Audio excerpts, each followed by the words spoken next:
یہ جو آج پاکستان سٹرگل کر رہا ہے یہ سب سے امپورٹنٹ سٹرگل ہے پاکستان کی فیوچر کے لیے، اپنے آنے والی جنریشنز کے لیے، ہماری نسلوں کے لیے بڑی امپورٹنٹ سٹرگل ہے۔ یہ سٹرگل ہے رول آف لاء کی، قانون کی حکمرانی کی سٹرگل۔ یہ سب سے یہ جو قانون کی حکمرانی کی سٹرگل ہے، اس سے ہی ایک معاشرہ بدلتا ہے۔ جب یہ طاقتور کو قانون کے نیچے لے کے آتا ہے، وہ دنیا کی تاریخ اٹھا کے دیکھ لیں، وہ معاشرہ اوپر جاتا ہے۔ آج آپ سارے خوشحال ملک دیکھ لیں، جو بھی ملک خوشحال ہے وہاں قانون کی حکمرانی ہے، وہاں طاقتور قانون کے نیچے ہے، وہاں کوئی چینی مافیا نہیں پھر رہا، کوئی قبضے مافیا نہیں ہے، وہاں کوئی پولیٹیکل مافیاز نہیں ہیں۔ کہتے ہیں کہ جی ہمیں این آر او دیں، نہیں تو ہم گورنمنٹ گرا دیں گے۔ فوج کو بلا رہے ہیں کہ فوج آ کے گورنمنٹ گرا دے، اپنے آپ کو ڈیموکریٹک موومنٹ کہتے ہیں، فوج کو کہہ رہے ہیں کہ گورنمنٹ گرا دو،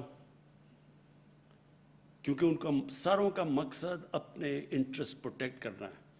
یہ سارے جو مافیاز ہیں یہ اپنے مفادات کی حفاظت کی جنگ لڑ رہے ہیں، اور اس کے لیے وہ تیار ہیں گورنمنٹ گرانے کے لیے، کچھ بھی کرنے کے لیے تیار ہیں۔ باہر پیسے پڑے ہوئے ہیں ان کے اربوں اربوں ڈالر، ڈر لگا ہوا ہے کہ گورنمنٹ آئے گی تو پیسے ان سے واپس آ جائیں گے۔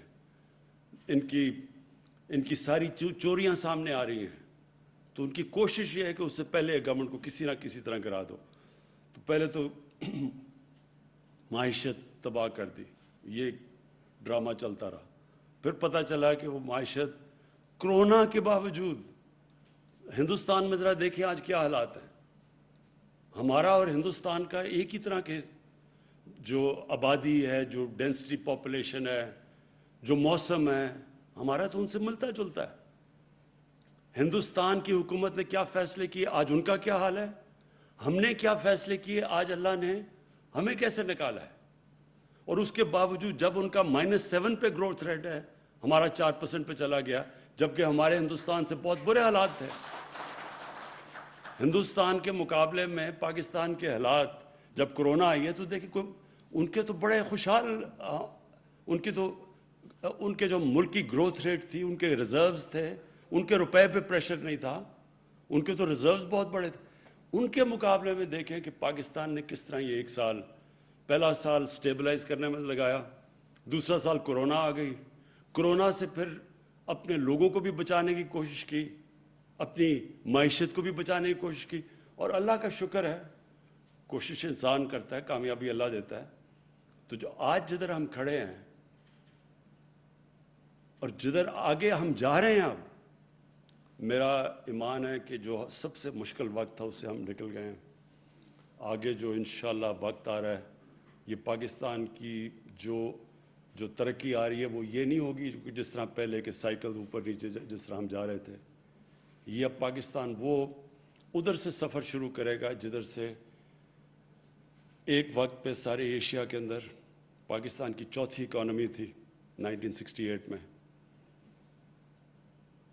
انڈیا، جاپان، چائنا اور انڈیا کے بعد چوتھا پاکستان تھا، اور اس کے بعد دیکھیں کہ ہم کدھر چلے گئے۔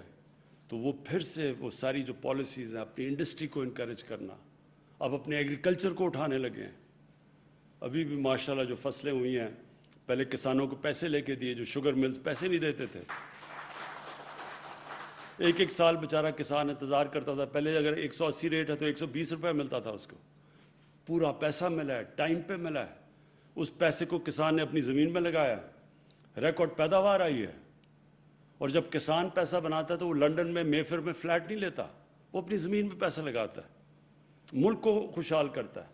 انشاءاللہ اب کسانوں کے لیے جو ہم پیکج لے کے آ رہے ہیں، انشاءاللہ آپ دیکھیں گے کہ پہلے یہ 60s میں جو صحیح معنی میں ایک دفعہ جو آئی تھی گرین ریولوشن، ایک کسانوں کے لیے اور دوسرا انڈسٹری کے لیے، پھر جو اسپیشل اکنامک زونز ہیں جو ہمارے چائنا کے ساتھ اب سی پیک کا جو فیز اگلے فیز میں جا رہے ہیں، ان کی انشاءاللہ انڈسٹریز کی ری لوکیشن ہماری اسپیشل اکنامک زونز، تاکہ ہم ایکسپورٹس اپنی بڑھائیں، آئی ٹی کی ایکسپورٹس دگنی ہوگی، اور انشاءاللہ یہ دگنی سے بہت تیزی سے اوپر جائیں گی، کیونکہ پہلی دفعہ اب ہم آئی ٹی کے اوپر زور لگا رہے ہیں، اور ہمارا ینگ پاپولیشن ہے، آئی ٹی کے اوپر زور لگایا تو یہاں تو بہت پوٹینشیل ہے۔ جو آج جو وہ کام کریں جو 20 سال پہلے کرنے چاہیے تھے، جو ہندوستان نے کیے، اور جو آج ان کی 80 یا 90 ارب ایکسپورٹ ہے آئی ٹی کی، ہم کہاں سے کہاں جا سکتے تھے اگر ہم یہ پہلے جو اب ہم چیزیں کر رہے ہیں.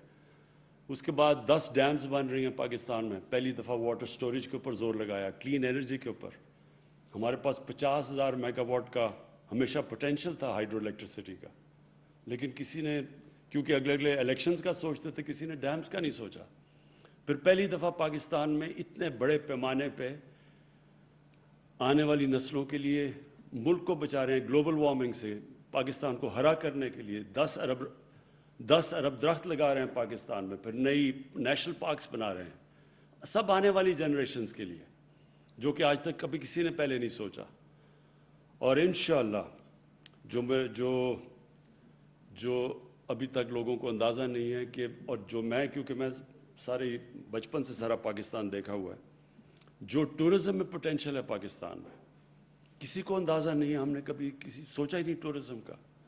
جو اللہ نے یہاں خوبصورتی دی ہے, جو ڈائیورسٹی دی ہے, جو کہ 12 کلائمیٹک زونز ہیں پاکستان کے, کسی کو, ہمارے اپنے لوگوں کو نہیں اندازہ. اگر آپ کے لنڈن میں سارے بزنسز, بچے اور چھٹیاں اور عیدیں گزاریں, آپ کو کیا پتا کہ پاکستان میں اللہ نے کیا کیا نعمتیں دی ہیں. اور انشاءاللہ آپ دیکھیں گے کہ ٹورزم میں پچھلا سال یہ جو سب سے زیادہ متاثر ہوا وہ ٹورزم ہوا ہمارا.